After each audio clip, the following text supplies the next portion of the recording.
Selain tidak pernah mencela makanan dan mengajarkan berdoa sebelum makan, Nabi Muhammad SAW juga mengajarkan posisi dan etika makan yang baik kepada para sahabat. Cara minum yang benar juga diajarkan dalam suatu hadis sahih. Beliau sendiri mengatakan kepada para sahabat, "Aku tidak pernah makan sambil tidur." Dengan bahasa santun, Nabi bahkan menyertakan diri dengan kaum budak. "Aku duduk seperti duduknya hamba sahaya dan minum seperti minumnya para hamba." Menurut pakar kesehatan modern, mengonsumsi makanan dengan posisi tidur sangat tidak dianjurkan bagi kesehatan, sebab dalam tubuh terdapat sebuah klep yang terletak di antara kerongkongan dan lambung. Fungsi klep ternyata juga dipengaruhi oleh gravitasi. Jika seorang makan dengan posisi tidur, bukan tidak mungkin peran klep akan terganggu. Hal ini akan menyebabkan refleks asam lambung hingga mencapai kerongkongan. Masalah besarnya, semakin lama akan memicu luka dan membahayakan saluran pernafasan. Resiko lain yang paling sering dan sangat mungkin terjadi adalah tersedak.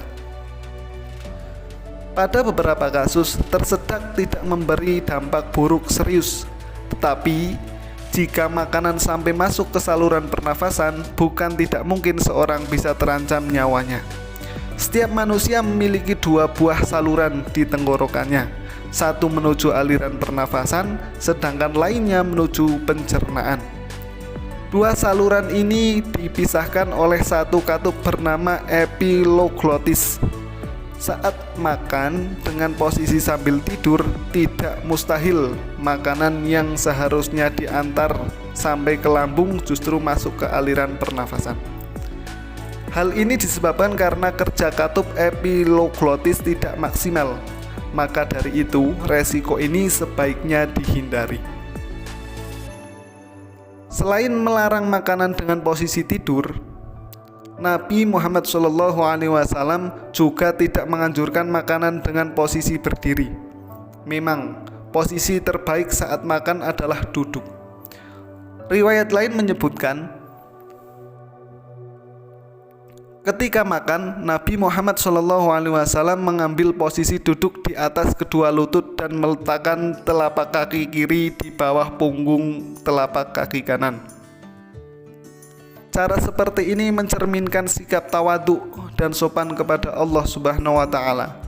Juga mencerminkan penghormatan terhadap makanan sekaligus orang yang sedang makan bersama Nabi.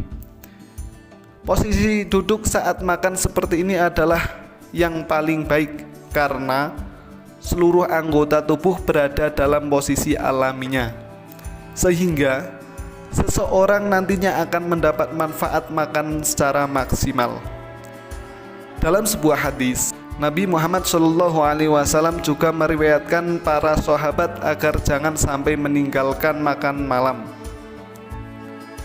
Bukan meninggalkan sarapan, tetapi jangan sampai tidak makan malam. Menurut Nabi, meninggalkan makan malam dapat mengurangi intensitas kecerdasan, membuat orang jadi mudah lupa, atau bahasa sederhananya pikun. Ada hadis yang diriwayatkan oleh Turmuzi yang artinya meninggalkan makan malam bisa menyebabkan pikun. Perlu diperhatikan, terminologi asya umumnya digunakan untuk menunjukkan waktu malam sebelum pukul 8. Artinya, makan malam sebaiknya dilakukan sebelum jam 8, bukan selebihnya, yang justru dapat menimbulkan berbagai gangguan kesehatan. Terkait hal ini, dokter juga menyarankan agar melakukan